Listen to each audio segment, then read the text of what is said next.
toutes et à tous, c'est l'Abri des Pages, j'espère que vous allez bien. On se retrouve aujourd'hui pour une vidéo que je vous avais annoncée dans celle de la semaine dernière. Je suis habillée pareil avec toutes mes bagouzes, mon petit collier fiole d'effet magnifique, mon petit nœud dans les cheveux qui est juste là, voilà, mon petit bracelet vert, ma robe verte, enfin voilà, Oh, mes yeux aussi j'ai oublié.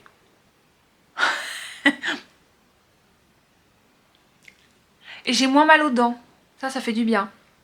Elles sont plus belles, elles sont plus pouh, parce que je suis passée, j'ai enfin réussi à voir mon dentiste parce que ça fait 2 dentistes d'affilée qui m'abandonnent.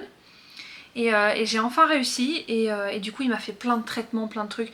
Franchement j'ai souffert sa race pendant 1 semaine, mais genre vraiment j'avais des bleus partout, enfin épouvantable. Mais ça y est, voilà.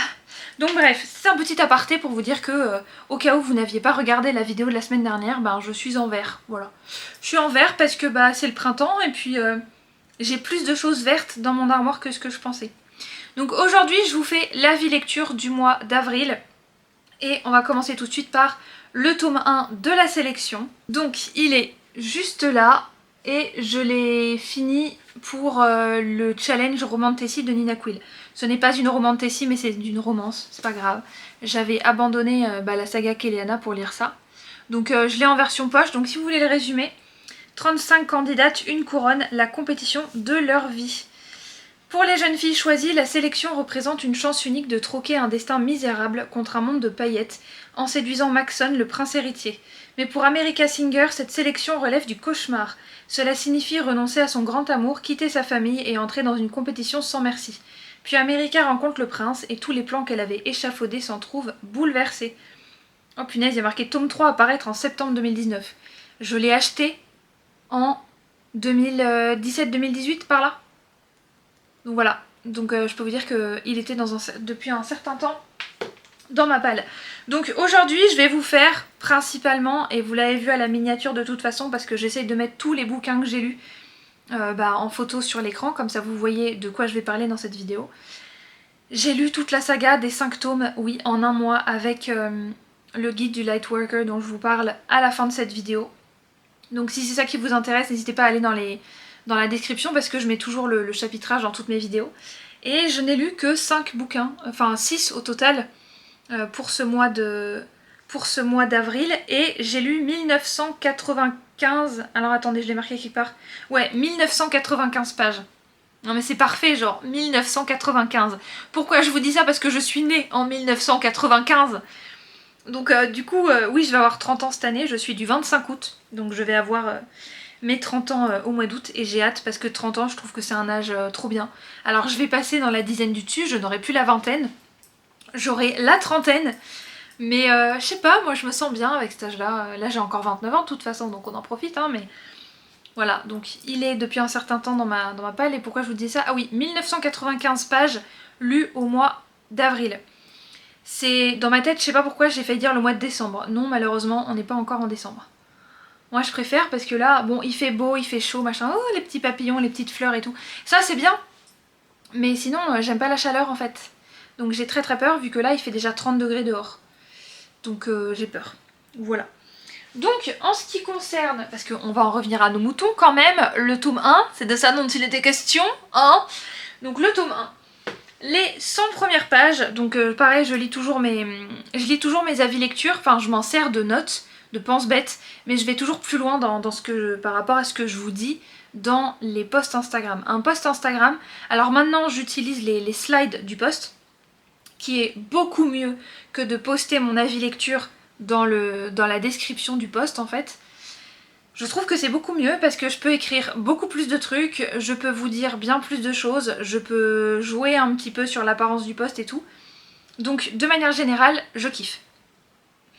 Mais du coup, ça reste quand même, malgré tout, limité par rapport à tout ce que je voudrais vous dire. C'est pour ça que j'en fais des vidéos. Donc les 100 premières pages posent efficacement le décor, on perd pas de temps, ça c'est bien, on va droit au but, c'est un livre jeunesse en fait. Dans la jeunesse, en général, on va droit au but. On passe pas le temps... Enfin en fait on part du principe que t'es un enfant ou t'es un ado et que du coup bah t'as pas beaucoup de concentration. Bon moi c'est toujours le cas, j'ai pas beaucoup de concentration, mais c'est juste que j'ai besoin d'action, les enfants aussi, Et c'est ça que j'aime beaucoup dans le jeunesse. Voilà, on perd pas notre temps en mode on présente les persos, la généalogie, le physique, les robes, les trucs, les machins. Alors là, c'est sûr que les robes, on en parle, vu que c'est la sélection et que c'est un truc de princesse, comme tous les bouquins de Kirakas ou presque. Mais on va droit au but, genre c'est clair, le contexte, tu l'as compris. Les règles de la sélection, c'est très clair. Les lois de Ilea, donc c'est une société dystopique avec des castes, c'est très simple aussi. Y a rien de compliqué. Donc en gros, tu sais que la caste 3, elle est plus riche que la caste 6, parce que bah, c'est 1 plus riche, 8 pauvres. Genre 8 c'est les SDF en fait. Mais tout ça c'est très très facile à comprendre. Mais j'ai quand même peiné à rester concentrée parce que j'étais pas assez... Bah on comprend qu'au début, bon, America, elle a pas envie de faire la sélection, donc elle rechigne et tout, elle a déjà un mec en plus, donc tu te dis, ouais, bon, ok, d'accord. Qu'est-ce qui va se passer? Et après, à un moment donné, donc après les 100 premières pages, t'as America, enfin autour des 100 premières pages, je dirais, t'as America qui rencontre les autres filles de la sélection. Ça s'accélère, il y a énormément de choses, il y a des amitiés, il y a des rivalités, il y a des trucs comme ça. Et c'est ce côté télé-réalité bachelor qui m'a fait tenir en haleine. Parce que les télé-réalités QQ, je suis complètement fan.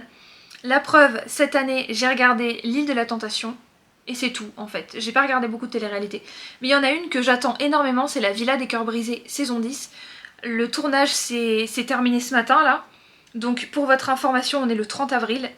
Donc voilà, je vous fais le bilan lecture du mois d'avril alors qu'on est le dernier jour. Mais de toute façon, le bouquin que j'ai commencé, qui est le hors-série de la sélection, voilà, je l'aurais pas terminé pour vous faire un avis lecture aujourd'hui, clairement. Sachant que, donc c'est celui-là que je suis en train de commencer.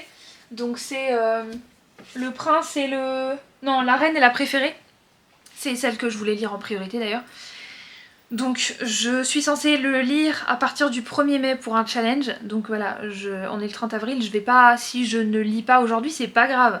Parce que moi je suis tellement réglo dans ma tête du point de vue de challenge que je ne vais pas, sans doute pas lire beaucoup en fait. J'ai lu mais la petite phrase de l'autrice qu'elle dit je dédie ce livre à machin. Voilà, c'est tout ce que j'ai fait. Parce que hier j'ai terminé le 5. J'ai terminé le guide du Lightworker dont je vous parle à la fin de cette vidéo, donc voilà, je vais pas commencer beaucoup. Et pourquoi je vous disais ça, je ne sais plus, c'est pas grave. Comme d'habitude, I digress, you know, bitch. Je fais toujours ça. Le premier roman que j'avais lu de Kirakas, c'était La Sirène, dont j'avais posté... Oh merde, j'ai fait une faute. J'ai mis donc, j'avais posté, non, dont j'avais posté l'avis lecture en février 2020. Puis La Fiancée, en novembre de la même année. Donc j'ai lu La Sirène, puis La Fiancée. La Fiancée, c'était ultra vide, c'était ultra superficiel. Là j'avais peur que ce soit un peu le cas. Et en fait pas du tout. Genre vraiment pas. Parce que je trouve les réflexions d'America... Alors il y en a plein qui disent « Oh là là, c'est une dystopie aux États-Unis, la meuf elle s'appelle America. » Ouais bah justement, on comprend pourquoi elle s'appelle America. Son père il explique pourquoi. Et je trouve ça juste... Enfin, c'est parfait en fait pour le contexte. C'est pile poil. Et les réflexions de cette fille sont très intéressantes et très profondes. Le début de la compétition est cocasse. J'arrêtais pas de glousser comme une gamine. Mais America, elle est vraiment intéressante. Ce personnage, par rapport à Keleana dans la saga de Sarah J. Maas, qui est une chaudasse, et une P111 en 4 lettres, voilà. Je l'aime pas du tout, Keleana, c'était vraiment Enfin voilà, j'ai plein d'insultes qui me viennent dans la tête parce que je l'ai détestée, genre c'est une crevarde. Et ben là, je peux vous dire que America Singer, en termes de personnage féminin, c'est pile poil le genre de personnage féminin que j'aime en fait, mais genre vraiment. Donc tous les personnages féminins de Kirakas, ce sont des femmes en fait, ce sont des femmes comme j'aime être moi-même. Donc c'est pour ça que j'apprécie ce genre de personnes. Donc c'est les femmes qui sont un minimum féminines, douces, qui sont aimantes, et c'est pas des femmes qui se transforment en bonhommes quoi en fait. C'est pas des personnages féminins. Alors je sais que je vais dire un truc qui va pas plaire à tout le monde. Les personnages féminins de Kirakas ne sont pas des grosses féministes en mode vénère quoi. En mode les femmes on est mieux que les hommes. Non, ça c'est le féminisme poussé à l'extrême. C'est le féminisme malsain. Putain, j'ai les narines qui se dilatent quand j'en parle, ça m'énerve. Moi il y a des choses sur lesquelles on peut me considérer féministe. Mais en mode Keleana, pas du tout. En mode America Singer, complètement. Voilà. Et ça, tous les personnages féminins de Kiarakas sont incroyables, mais genre vraiment. Bon, par contre, c'est vrai que ça, Kiarakas c'est les noms, parce qu'il y a des personnages, le roi c'est Clarkson, son fils c'est Maxon, et son général c'est Markson. Bon, ok, on a compris que Kiarakas avec les noms c'est pas ça. Mais je crois que c'était à peu près la même chose dans La fiancée. Il y en avait une, elle avait 3 prénoms, et son prénom apparaît 3 fois en une seule page. Donc c'est Lady nananana, ah nananana, et puis parce que ma nanana me l'a dit, enfin ça fait vraiment teuteux quoi. Mais bon, là-dedans, c'est pas très grave parce que c'est juste dans le tome 1 et après on n'en parle plus quoi. Donc je peux dire que je rejoins l'avis général. Avant de le lire, j'avais beaucoup vu que c'était un page turner, je confirme. J'en ai complètement oublié l'existence des chapitres. Et moi en général, je me fixe une centaine de pages à lire par jour. Je peux vous dire qu'avec la sélection, c'était easy. C'était plié en 1 heure et demie, j'avais lu mes 100 pages en fait. Mais genre vraiment. Donc voilà, mais sans me forcer. Hein. Enfin, en me forçant à rester concentrée un minimum, parce qu'en ce moment, j'ai des soucis de concentration. Je ne sais pas pourquoi, mais bon, écoutez, c'est comme ça. Voilà. Après l'anxiété, la concentration. Autant les romantasy Enemies to Lovers m'atteignent de moins en moins, là je suis à fond. Ouais, c'est clair que la romance dans Keleana entre... Je compare beaucoup parce que c'est la saga que j'ai lue juste avant. La romance entre Keleana et Rowan, j'étais pas du tout dedans. Mais genre, pas du tout. J'étais plus dans la romance qu'il y a dans le tome 2, si vous voyez à quoi je fais référence. Ouais, elle se tape un mec par tome. Enfin non, parce que Rowan du coup c'est le dernier, mais bon, ok. Et du coup, je vous avoue que les romantasy me touchent de moins en moins dans la romance. C'est très rare que je trouve une romantasy qui me fasse des papillons dans le ventre. Alors que là, avec la sélection, c'était mignon, touchant, j'étais à fond. C'est du Friends to Lovers par contre. Enfin, au final, parce que au début, c'est vrai que tu peux plus te dire que America, elle voulait pas être là, donc Maxon, elle l'aime pas. Donc tu te dis c'est du Enemies to Lovers. Mais ça passe très très vite à du Friends to Lovers et c'est... Je pense que je préfère en fait le Friends to Lovers au Enemies to Lovers. Et la fin du tome 1 se termine sur une décision du prince Maxon. Ça m'a fait pleurer. Ça m'a pris aux tripes de ouf. C'était tellement sensible. J'ai adoré. Donc pour tout vous dire, j'ai mis 5 sur 5 comme note au tome 1. Alors le tome 2 maintenant, c'est l'élite. Oui c'est ça, l'élite. Bon, ils font à peu près tous la même page. Le même nombre de pages, donc c'est à peu près 350 pages, donc en 3 jours c'est plié. Hein. Moi en lisant 100 pages par jour, en lisant 100 pages par jour, en 3 jours c'était plié. J'y arrivais. Donc je vous montre le bouquin vite fait, blou blou blou blou. Donc là, elles ne sont plus que 6. Et c'est l'élite. Ah bah oui justement c'est l'élite. Ah bah je vous ai dit ça dans mon haul, dans ma vidéo haul que j'ai filmé juste avant cette vidéo là.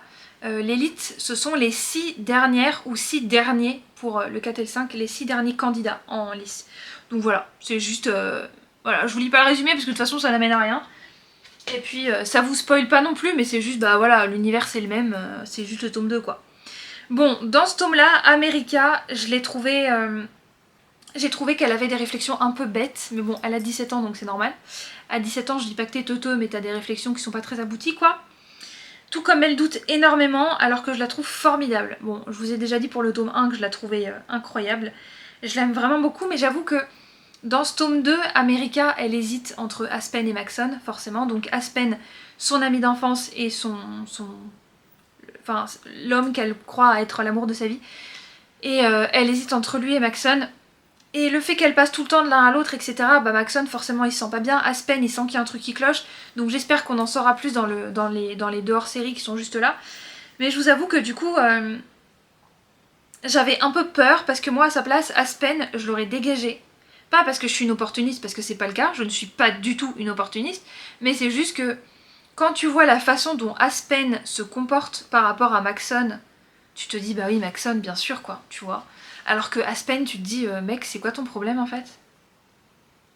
Look at me, you look at me, you look at me. Non mais je veux dire, c'est... T'as envie de le baffer le mec. Et il la mérite pas en fait. Enfin c'est ce que je trouve en tout cas. Les apparences ou les rêvenettes. Ouais alors il y a pas mal, là j'en ai noté une, notamment dans mon avis lecture. Mais je peux vous dire qu'il y a énormément de réflexions très profondes. Notamment, qu'est-ce qu'il faut garder? Pourquoi faut-il se battre? Et ça va pile poil avec le contexte puisque c'est une question de famille royale. Enfin, c'est une question. Ça se passe dans une famille royale. Donc, qu'est-ce qui vaut mieux? Est-ce qu'il faut se battre pour les apparences, donc pour la raison, parce qu'en général, ça va avec, c'est mon avis encore une fois, ou est-ce qu'il faut se battre pour les rêves honnêtes qui viennent directement du cœur? Et il y a une phrase qui est beaucoup revenue dans la Villa des cœurs brisés saison 9, c'est le cœur a ses raisons que la raison ignore. Et c'est toujours un débat, nous les humains, surtout les adultes en fait, on est toujours en mode ma raison me dit ça mais mon cœur me dit ça. Et ben je peux vous dire que mon avis en tout cas c'est que faut toujours écouter son cœur. Et dans Kyrakas c'est ce qui est dit et ce qui est fou c'est que c'est à destination de la jeunesse. Mais les réflexions, je trouve que c'est globalement, enfin c'est un peu plus évolué que dans les Kati Cassidy, les filles au chocolat, mais pour autant, à faire lire à des jeunes, je trouve ça hyper intéressant. Parce que du coup, ça leur fait prendre du recul là-dessus, ça leur fait se questionner là-dessus. Qu'est-ce que la raison du cœur? Qu'est-ce que la raison de la raison en fait? Parce que rien que la raison du cœur c'est un oxymore, ou une oxymore, je sais plus si c'est un ou une. Enfin voilà, je veux dire, ça va pas ensemble, la raison du cœur. Et pourtant, le cœur a ses raisons que la raison ignore. Cette phrase, elle est incroyable et je l'avais pas entendue pendant très longtemps et maintenant je la prononce tout le temps dans ma tête parce que je la trouve assez vraie en fait. Et tout du long du tome 2, et comme dans le tome 4, le tome 5 un peu moins, et encore, je sais pas. Si, le tome 5 on voit une belle évolution de personnage. Encore là, dans ce tome 2, c'est le doute d'America, mais c'est la construction de très belles amitiés, de très belles relations. Voilà, c'est cucu parce que c'est les petits cœurs, les petites paillettes, les paillettes, hein, littéralement les paillettes du coup, parce que les paillettes quoi, je veux dire la famille royale, avec les belles robes et tout, et on insiste sur le fait que America est un cœur noble, mais je pense que toutes les copines qu'elle se fait dans la sélection sont toutes des cœurs nobles. Et dans le tome 3, il y a un personnage qui est vraiment quelqu'un qu'on déteste, mais horripilante dans le 1 et le 2, et dans le 3 elle se dévoile complètement, et je trouve ça incroyable. L'évolution des personnages dans cette saga, c'est vraiment pépite quoi. Il énumère tous ses défauts, ouais voilà, le roi à la fin du tome 2 il énumère tous les défauts d'America, et moi je trouve que c'est des qualités en fait. Et je pense que c'est comme ça que ça a été formulé par Kyrakas. America a voulu ouvrir sa bouche telle une guerrière, elle s'est ramassée mais ça n'a pas entaché son courage. Au contraire, elle se transforme en furie qui s'apprête à détruire tous les obstacles. Je l'aime trop cette fille. Encore une fois, je lis ce roman pile au bon moment, ça concorde parfaitement avec ma vie. Ouais. On m'a dit des trucs, on m'a fait vivre des trucs et genre... C'est quoi déjà la chanson que j'avais I need a hero! Mais c'est moi le hero de ma vie, tu vois. Donc du coup, le moment où je me suis dit vas-y, faut que je sois une guerrière, faut que je sois forte, faut que je sois solide, faut que je me kiffe, faut que je me batte pour ce que je veux, etc. Bah c'était dans ma problématique à ce moment-là. Ça l'est toujours, mais je suis beaucoup plus... tu vois. Donc le retournement de situation à la fin, incroyable. Est-ce qu'on peut appeler ça un cliffhanger du coup? Je sais pas trop, mais ça s'y approche le plus. Cette saga, elle est complètement folle parce que il y a des moments, c'est pour ça que j'ai mis 1 mois à lire les 5 tomes, j'étais absolument pas dedans, mais une fois que je suis dedans et que je lis 1 ou 2 chapitres, bah ça y est, je suis dedans et genre et tu me vois plus quoi, tu vois. Donc c'est un ascenseur émotionnel de ouf, et pour ce tome 2, je lui ai mis aussi, comme le tome 1, 5 sur 5. Maintenant pour le tome 3, donc l'élu, je lui ai mis la note de 4 parce que je l'ai trouvé moins sympa que les autres, hein, du coup, mais... Ah oui, parce que ouais, bah du coup j'ai mis un peu plus de temps. Me plonger dans le tome 3 est bien plus compliqué. Déjà j'oublie tout ce que je lis quand ce n'est pas America qui répète « je vais me battre » ou « je suis prête ». Ah oui, c'est vrai. En fait, c'est à partir du tome 2 où je me surprends à prendre des notes. Bon, j'ai mis des petites fiches à la fin du bouquin. Je sais pas si vous allez la voir. J'ai mis une petite fiche là. Voilà. Avec, bon c'est assez petit, hein, c'est un quart de page. Hein, pour mettre les éléments principaux du bouquin. J'avais peur d'oublier déjà parce que j'avais du mal à me plonger dedans et America se répète beaucoup. Je vais me battre, ça y est, etc. Alors qu'à la fin du tome 2, c'est ce qu'elle dit. Je vais me battre. Au final, tout le tome 3, elle arrête pas de répéter ça y est, je vais me battre, je vais me battre, je vais me battre, je vais me battre. Meuf, à un moment donné, agis quoi, tu vois. Donc bon, ok. Ok girl, do it. Et vers la 100e page, ça démarre et ça devient aussi prenant que les 2 précédents. Ah oui, j'ai noté une phrase. qui est édite par America, qui m'a scotché de ouf, enfin j'étais émue de fou. Elle dit va, loyal sujet, et paye ta dette au roi. En fait c'est un truc, non mais je te jure, en fait, ouais que je rougis tellement je suis encore dedans quoi. En fait, il y a des repris de justice, on va dire ça comme ça, des gens qui allaient se faire... enfin des délinquants quoi, qui se sont fait pincer. Et en fait, bah, soit ils vont passer leur vie en prison, donc prison à perpétuité, soit ils se font exécuter. Et en fait, au lieu de se faire exécuter, ils passent, enfin les candidates de l'élite sont censées donner leur verdict en fait. C'est pour ça que ça s'appelle le verdict. Pour voir un petit peu si elles ont l'étoffe d'être reines et condamner quelqu'un à aller en prison. Et en fait, la plupart des prisonniers, ce sont des gens qui n'ont rien mérité du tout, qui sont des pauvres. Donc je vous dis, c'est une société de caste. Et en fait, il y en a un, par exemple, bah, celui que America doit envoyer en prison, il a volé des vêtements parce que sa fille, enfin ils sont tellement pauvres que sa fille n'avait pas de quoi s'habiller. Donc du coup, il est allé voler des vêtements pour sa fille. Et on lui dit de passer sa vie en prison pour ça.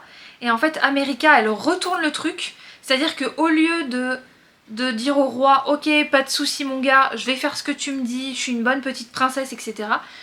Elle retourne le truc pour envoyer, genre, prends ça dans ta gueule au roi, et je trouve ça incroyable, mais genre vraiment. Et ce va, loyal sujet, et paye ta dette au roi, j'étais... Ah ouais. Oh, elle est trop forte, franchement, je pensais qu'elle allait se taire, mais pas du tout, elle est incroyable. Vraiment. En fait, c'est le genre de reine qu'on aimerait avoir. Hein. S'il y avait de nouveau une monarchie, c'est elle que je voudrais avoir comme reine, clairement. Genre vraiment. Je dégomme plus de la moitié du livre en une demi-journée, donc comme quoi je l'ai lu en 2 jours en fait, quand on veut on peut. Kiarakas veut nous tuer. Ah oui, c'est vrai, oh punaise. Ah bah... En fait, dans ce tome 3, il y a des décès. Il y a beaucoup de décès. Mais genre vraiment. Il y en a un dans le tome 2 ? Ça arrive dans le tome 2 ou dans le tome 3 le plus important, je sais plus. Enfin, il y a des personnages qu'elle tue comme ça, on se croirait dans Goth, vraiment. Et donc Game of Thrones, que je reverrai certainement pas, mais il y a beaucoup de morts. Notamment de personnages importants, bah là c'est exactement pareil. Et je me suis dit, mais what ? Mais t'es sérieuse en fait ? Mais pourquoi ? Mais non. Enfin voilà, et je pense notamment à 2 personnages. Et enfin bref, mêler ça à ces pertes-là, à des belles citations, toutes les 2 pages, il y a des citations partout, enfin bref, j'adore. La fin ne m'a absolument pas déçue, on la devine depuis le 1 mais tout pouvait arriver. C'est pas un spoil mais bon, on s'en doute. Vu le nombre de personnages qu'on perd, je m'attendais à tout. Voilà, 20 ans plus tard, etc. Ah oui, et en fait, elles sont 4 dans le tome 3, donc il n'y a que 2 nanas qui ont gerté entre le 2 et le 3. Il y a la perfectionniste, la fiancée idéale, la diva, et moi, donc moi c'est America, voilà. Et je lui ai mis 4 sur 5. Je pense ne pas avoir été trop sévère, parce que pour ce tome 4, je lui ai mis 4,5. Donc ça sous-entend que j'ai trouvé celui-là mieux que le tome 3. Au début c'était très difficile, mais je vous dis, je prends mes notes à chaud, et je note du coup sur 5 le livre à chaud.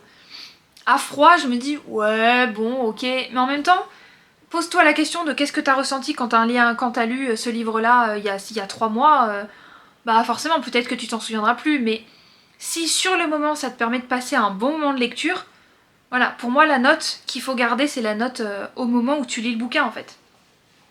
Donc celui-là, ça sous-entend que je l'ai préféré aux 3. Alors, donc là c'est exactement pareil que la première trilogie, c'est la duologie 4 et 5, enfin le tome 4 et le tome 5, c'est sur Eadlyn, donc c'est 20 ans après le tome 3, et c'est la princesse Eadlyn, elle est prête à devenir reine, sauf qu'elle veut pas se marier, elle est très indépendante comme fille, elle est très solitaire, elle est très en mode j'ai besoin de personne, etc. Encore une fois, je le lis au meilleur moment possible, mais genre vraiment, toutes les lectures à chaque fois ça colle avec ma vie, c'est un truc de fou. Et en fait, au final, ses parents lui organisent une sélection de force parce que le peuple veut... Enfin, il y a eu un truc qui s'est passé dans le tome 3 et le peuple est pas content. Et en gros, Eadlyn, la princesse, elle est pas kiffée du tout par le peuple. Donc du coup, les parents ils disent, bah tu sais quoi, on va t'organiser une sélection, comme ça le peuple il va penser à autre chose. Et Eadlyn, elle est, ouais, j'étais sérieuse en fait ? Ah mais genre pas du tout. Enfin voilà, et du coup, elle a pas envie. Et au fur et à mesure qu'elle rencontre les garçons de la sélection, et ben du coup elle se met à se dire ouais ok, ah peut-être que j'avais tort en fait. Donc au final, c'est comme le tome 1, 2, 3, il y a une sélection, mais c'est à l'inverse, donc c'est elle la princesse et elle doit choisir entre 35 mecs. Franchement, qui n'aimerait pas avoir 35 mecs en face de soi et en mode bon alors tu veux lequel? Ah seriously? Moi j'aurais été contente. Bon, j'ai déjà quelqu'un, donc voilà, la question se pose pas, mais j'avoue que... Ah ouais, hein. Genre, t'as des mecs, genre t'as ta photo et tout, t'es la princesse et tout, et t'as des mecs qui candidatent pour sortir avec toi. Et genre après, tu prends les dossiers comme si c'était des candidats à un poste. Bah ouais, c'est le poste petit ami, c'est bien quand même, hein. Bon, c'est pas rémunéré, mais bon, si, c'est rémunéré en câlin et en plus, c'est affinité. Mais voilà, je veux dire, c'est pas mal en fait, tu vois. Et je me dis, j'aurais trop kiffé être à la place des Adeline. Recevoir les candidatures des 35 mecs et tout. Alors, celui-là, non, il est moche. Et puis après, si t'as plusieurs mecs beaux, tu fais des dates, etc. Tu peux embrasser celui que tu veux. Tu peux l'embrasser sans que l'autre se dise ah mais genre mais non mais en fait tu l'as embrassé, gna gna gna. Ou alors que le mec numéro 1 que t'embrasses, il veuille pas que t'ailles l'embrasser le numéro 2. Non, t'as le choix, c'est la bachelorette en fait. Tu roules des pelles à qui tu veux. Et après, tu donnes ton verdict, parce que t'es censé donner un verdict et dire avec lequel tu sors. Mais c'est incroyable, oh là là, si j'étais célibataire, je pense que je m'organiserais un truc comme ça. Bon, personne voudrait m'envoyer une candidature, je veux dire, regardez ma gueule, je pense pas que quelqu'un candidate pour sortir avec moi. Mais honnêtement, ouais. Enfin bref, voilà, c'est pour ça que j'ai kiffé de base l'histoire. Et par contre, et Adeline, au début, elle est très tête brûlée, elle est très têtue, elle est très... Bon, le truc que j'aime bien chez elle, c'est qu'elle adore sa liberté. Elle est pas féministe en mode j'ai pas besoin d'un homme. Elle aime le fait d'être célibataire. Elle a pas envie de s'encombrer de quelqu'un. C'est pas, elle est en mode aimer quelqu'un, c'est une perte de temps. Et je pense que bah si vous aussi vous avez vécu plusieurs relations de couple, vous pouvez être d'accord avec Adeline sur le fait de sortir avec quelqu'un, c'est une perte de temps. Enfin, c'est une perte de temps, d'argent, d'énergie, de tout en fait, genre vraiment. Aimer quelqu'un, l'amour, tu donnes une partie de toi en fait, tu te donnes. Et c'est vrai que quand tu te rends compte de ce que tu donnes, franchement t'as l'impression d'avoir 80 ans quoi, vraiment. Donc, comme j'ai toujours aimé la solitude, même en couple, hein, ça me dérange pas d'être toute seule et ou qu'il y ait personne, aucun de nous deux qui parle, etc. J'ai toujours été comme ça, donc je comprends la réflexion de Adeline. Par contre, le fait d'avoir, encore une fois, le fait d'avoir 35 mecs qui candidatent pour sortir avec toi, j'en aurais grave profité. Voilà, c'est là où je suis pas trop d'accord avec elle. Donc je la comprends, mais en même temps je la comprends pas. Voilà. Mais ce qui m'intrigue le plus, c'est vraiment de savoir ce qui va se passer. Parce que je me suis dit, c'est du Kirakas, donc forcément, c'est ils vécurent heureux et ils eurent plein d'enfants, etc., etc. Mais j'étais vraiment pas sûre. Parce que vu comment le tome 4 est tourné, j'étais vraiment pas sûre de comment ça allait finir. Et Adeline, son petit surnom c'est Eadi, c'est pour ça que je dis Eadi dans mes avis lecture, elle dit vers la moitié du livre qu'on ignore ce qu'on cherche avant de l'avoir trouvé. Et c'est là que je me suis dit, est-ce que Kirakas est capable d'écrire une dialogie, qui plus est de clôture d'une saga de romance sans mariage à la fin? Parce que dans tous les Kirakas, à la fin, t'as un couple solide, ou alors qui se fiance, ou alors qui se marie, hein, vraiment. Et là je me suis dit, ah ouais, tu vois, cette phrase-là, vraiment dans ma tête, ça a fait tang-dong. Je me suis dit, est-ce que c'est fait exprès ou pas? Et en fait, ça t'induit en... Enfin, c'est ascenseur émotionnel, franchement. Tu penses voir des trucs et en fait non. Et au final, c'est... Ah non, c'est au milieu du tome 5 que tu apprends qui elle kiffe. Et j'étais en mode... Ah ouais? Really? No. Oh, no. No. Hein? Ok. Bon, je vous spoil pas. Mais c'est hyper différent des 3 tomes précédents. Bon, déjà, par sa taille, par la taille du bouquin, mais par la taille du récit. Parce que c'est moins répétitif en fait, il se passe tout le temps des trucs. Et Adeline, je l'aime bien et en même temps elle m'insupporte. Mais au fur et à mesure, et c'est ça que j'ai adoré dans cette duologie, c'est l'évolution du personnage d'Adeline. Parce qu'on voit sa carapace se fissurer, sa froideur se remplacer par autre chose. Elle évolue en tant que femme et on voit vraiment le moment de twist. Pas le plot twist du coup, mais le twist, le character twist, si ça peut se dire comme ça. Où tu vois que, j'ai pas dit America, j'ai dit Adeline. Je suis désolée si je dis America, je veux dire Adeline. Où Adeline passe de la jeune femme de 18 ans à la future femme en fait. Enfin, future femme. Jeune femme, oui c'est comme ça qu'on se dit. Non, Ah non, elle passe de jeune femme à femme, ou elle passe de grande adolescente à femme, je sais pas comment dire les choses. Enfin bref. Par contre, ça c'est du Caracas à 2000% parce que tous les sélectionnés sont empathes et sensibles. Ils comprennent la princesse très facilement et la voient à travers son mur de glace. Forcément, tous les mecs sont sympas, hein. Ah oui, t'en as pas un qui est pas... Enfin si, t'en as un ou deux qui dépasse les bornes et qui fait un peu des conneries, mais sinon, tous les autres, c'est des mecs formidables. Ils vont rester amis, enfin voilà quoi. En fait, c'est exactement ce qui est dit dans la première trilogie, parce que Amberly, la reine, donc la mère de Maxon, donc le prince qui a les sélectionnés là, et bah la mère, du coup la reine, elle dit dans le 2 et le 3, on la voit pas beaucoup dans le 1, qu'en fait toutes les amitiés que tu te forges pendant cette sélection, ça va être tes meilleurs amis de ta vie en fait. Ce sont des amis à vie. Et tu te dis, mais comment tu peux être copine à vie avec une meuf qui voulait épouser le même homme que toi? Genre vous êtes toutes rivales en fait. Mais c'est vrai que si j'étais à la place des meufs, je pense que je serais tentée d'être amie avec elle effectivement. Parce que bah au final, si j'ai pas le mec, bah j'ai quand même la pote, donc voilà. Ouais, j'ai pas perdu au change pour autant. Enfin j'ai quand même, j'aurais quand même des belles découvertes, des belles amitiés, etc. Donc je la comprends. En même temps je me dis, t'en as qui sont pas du tout girls on girls. C'est pas parce que t'es une fille et parce que je suis une fille que je vais t'encourager. Moi je trouve ça déplorable. Parce que le girls on girls, j'adore ça. Enfin je crois que c'est ça l'expression. En gros c'est pour te dire qu'une femme elle est très supportive d'une autre femme en fait, tu vois. Je trouve ça formidable. Donc moi c'est comme ça que je suis naturellement. Mais je sais que dans une compétition comme ça, en plus quand il est question d'un mec, les meufs elles se crachent dans le dos, je peux vous le dire. Moi je suis pas comme ça du tout, mais bon. Mais du coup, à l'inverse, dans ce tome 4 et tome 5, t'as tous les mecs qui sont sympas, forcément. Donc bon, et Adeline a beau voir de la stratégie et du calcul dans chaque rendez-vous, elle ne se rend pas compte que par la même occasion, elle se rencontre elle-même. Oh, c'est bien d'avoir écrit ça, dis donc. Mais cette fin, c'est pour me tuer. Heureusement que j'ai déjà le 5 et le dernier. Qu'est-ce qui se passe à la fin du 4? Ah oui, oui, c'est vrai. C'est vrai, je me souviens. Bon, oui, c'est... en fait, et Adeline, elle a un jumeau. Elle a un frère jumeau qui s'appelle Aren. Et enfin voilà, je vous en ai trop dit déjà. Et du coup, pour ce tome 4, je lui ai mis la note de 4,5 sur 5. On n'est pas loin du coup de cœur. Et puis, on finit de parler de cette sélection par le tome 5. Je lui ai mis 3,5 sur 5 parce que bon, il m'a pas plus transcendé que ça.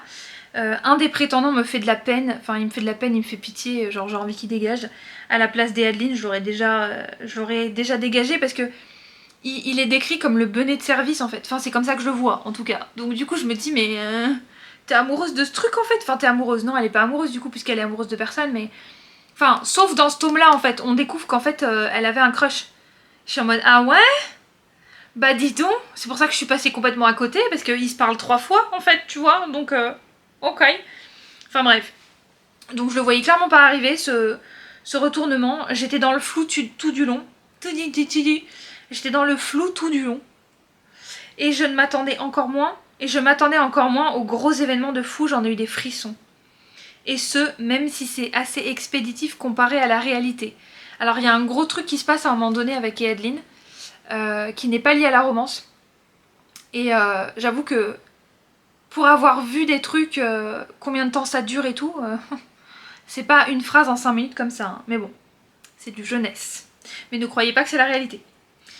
Le gros mais, la romance, quand on sait enfin qui Adeline aime, je suis à peine dedans, il y a eu si peu de moments entre eux que je ne suis pas convaincue, à peine quelques papillons quand le baiser arrive. Ouais, je vous l'ai déjà dit ça, mais bon, c'est de la façon dont je l'ai écrit dans mon avis lecture. Et quand vient la fin, c'est la même chose, ça ne me fait rien du tout, comme si Kirakas avait voulu nous préparer quelque chose qui n'arrive pas. Ah oui, je vous ai dit déjà, c'était pour le tome 4 ou je sais plus quand, que, donc dans cette vidéo, plus tôt dans cette vidéo, que Adeline n'était pas aimée par son peuple. Elle est mal vue, il y a un soulèvement, le peuple il est pas content par rapport à la décision qui est prise dans le 3 par Maxon. Et du coup, je pensais que ça allait être une partie importante de ce tome 5. En mode, on a trouvé comment résoudre ce problème, il va y avoir un voyage, elle va aller voir son peuple, elle va visiter les différentes provinces, elle va voir les gens des différentes castes, etc.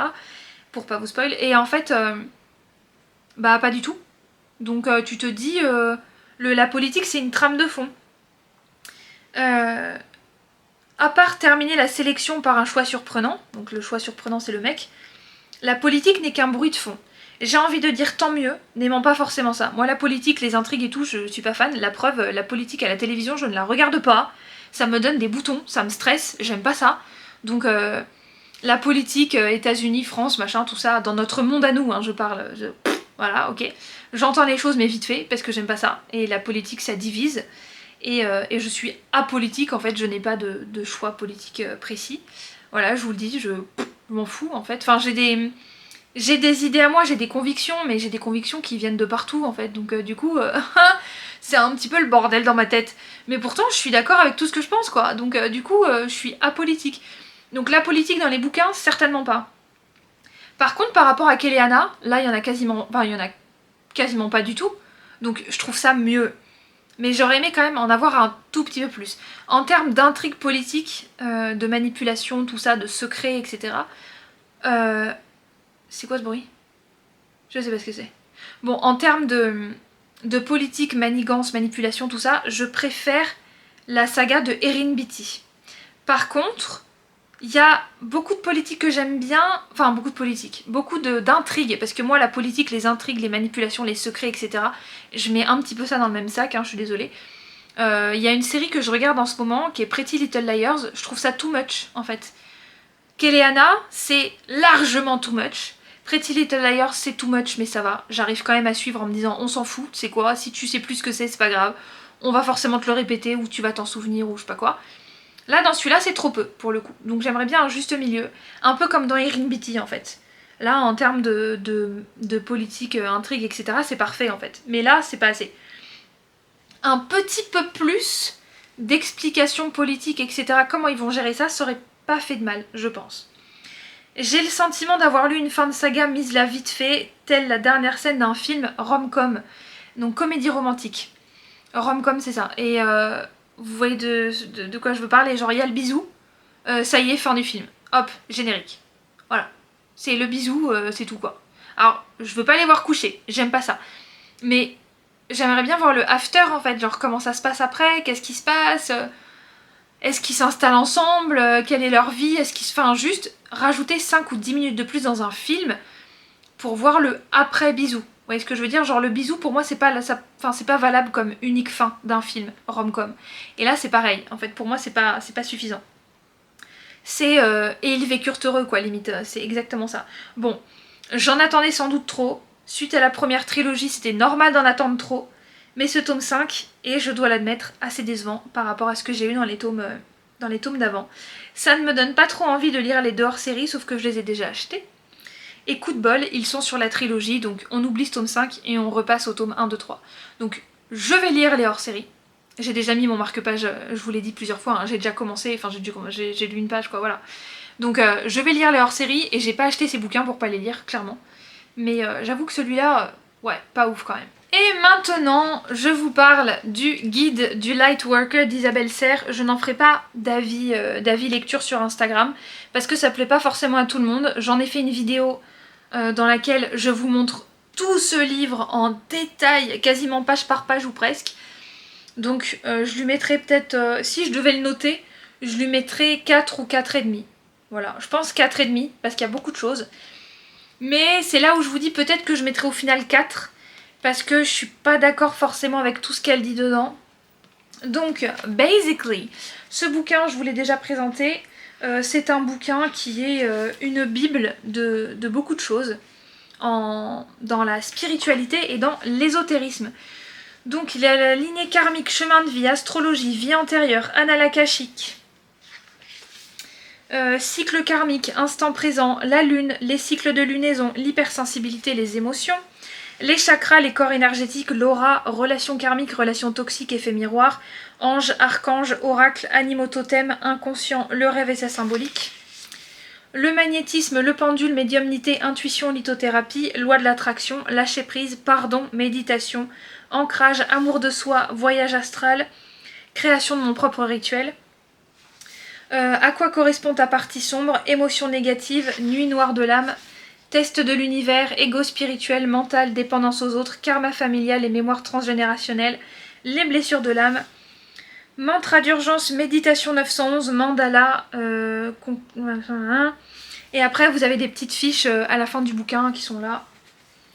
ces petites fiches là qui sont voilà, qui sont là, des petites fiches comme ça pour enfin des fiches mémo quoi. Donc c'est Lightworker, c'est vraiment la spiritualité quoi, toutes les dimensions possibles de la spiritualité. Alors c'est pas une bible autant, enfin entre guillemets, hein, c'est pas une bible autant que le traité et des savoirs, c'est quoi déjà? Traité des usages et savoirs de sorcière. Je pense que ça se vaut en fait l'un comme l'autre et je pense que celui-là ne remplace pas le traité des usages et savoirs de sorcière. Le traité des usages et savoirs de sorcière ne remplace pas celui-là non plus, ils vont de pair en fait. Ça c'est plutôt votre développement personnel. Il y a plein de sujets, il y a plein de tests de personnalité, il y a plein de trucs qui vous permettent de creuser un petit peu plus dans la profondeur de votre âme. Et c'est pour ça que ce livre, je l'ai présenté dans la vidéo que j'ai appelée le hall de l'âme. Donc voilà, je vous fais un avis lecture rapide, parce que oui, je l'ai lu de la page 1 à la dernière, hein. J'ai vraiment décidé de faire ça. Je l'ai acheté en mars, donc j'ai mis 1 mois et demi à le lire à peu près. J'ai lu 10 pages par jour, grosso modo, parfois beaucoup plus. Hier, j'en ai lu beaucoup plus. Et en fait, je l'ai lu dans le sens où j'allais prendre des notes. Parce que, donc il y a des tests, hein, il y a des tests comme ça pour savoir un petit peu quel est votre animal totem, etc. par exemple. Et animal de pouvoir, c'est pas la même chose. Et là, vous voyez par exemple que j'ai noté, j'ai annoté, j'ai surligné des trucs. Et c'est pour ça que je l'ai lu, en fait, pour surligner des choses.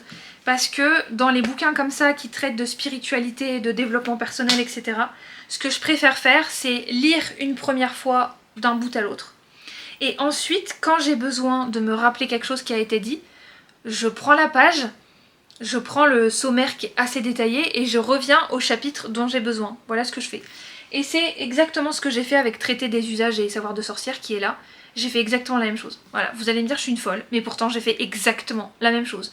Je l'ai lu de la première à la dernière page. Donc qu'est-ce que je pourrais vous dire de plus à part si vous voulez creuser votre spiritualité franchement et découvrir plus sur vous-même, apprendre à lire vos failles, etc. Ce bouquin-là va très bien avec les autres. Il y a ma Bible derrière, il y a vraiment de tout dans mes bibliothèques, c'est fou. Ça va très bien avec cet oracle-là, qui est un oracle d'Isabelle Serre aussi du coup. Voilà, en fait tout ça, ces bouquins-là, surtout celui-là, enfin ces bouquins-là, ces oracles et ce bouquin-là, c'est vraiment pour creuser en vous-même et pour essayer de mieux vous connaître, de mieux appréhender la vie, de mieux contrôler vos émotions, de mieux vous connaître en fait, tu vois, c'est vraiment la découverte de vous-même. Ouais, je dis tu et vous dans une même phrase, c'est formidable. S'il vous plaît, dessine-moi un mouton. Ok. Voilà, donc c'est à peu près tout ce que je peux vous faire comme avis lecture. Je pensais vous en faire un plus long, mais au final, je veux dire, le livre parle de lui-même. Si c'est un sujet qui vous parle, vous allez kiffer. Si c'est un sujet qui vous parle pas, vous n'allez pas l'acheter, vous n'allez pas le lire. Donc voilà. Donc je pense que ce bouquin, à l'unanimité, a énormément plu à tout le monde. C'est pour ça que j'hésite entre lui mettre 4 ou 4,5 sur 5, vous voyez. Parce que y a tout. C'est très bien expliqué, c'est très vulgarisé, c'est à la portée de n'importe qui. Et il y a beaucoup de choses qui sont répétées, mais ça permet d'ancrer aussi les informations en nous. Et voilà quoi. Je pense que c'est pour ça que je conclurai cet avis lecture sur le guide du Lightworker pour vous dire que toutes les personnes qui se sentent attirées par ce livre-là et par ces sujets-là vont forcément aimer le bouquin. Parce que c'est pas exhaustif, en même temps j'ai l'impression que c'est le bouquin le plus complet qui soit sur toutes les parties de nous-mêmes en fait. Mais pas côté psychologique mais côté spirituel en fait. Voilà, c'est ce que je pourrais vous dire sur ce bouquin-là. Donc voilà, j'espère que cette vidéo vous aura plu. Merci beaucoup de l'avoir regardée. Vous avez vu, j'ai pas oublié de le dire cette fois. J'oublie de moins en moins de le dire. N'hésitez pas à liker, à vous abonner, commenter, à partager et à me suivre sur Instagram. Et en attendant la prochaine vidéo, portez-vous bien!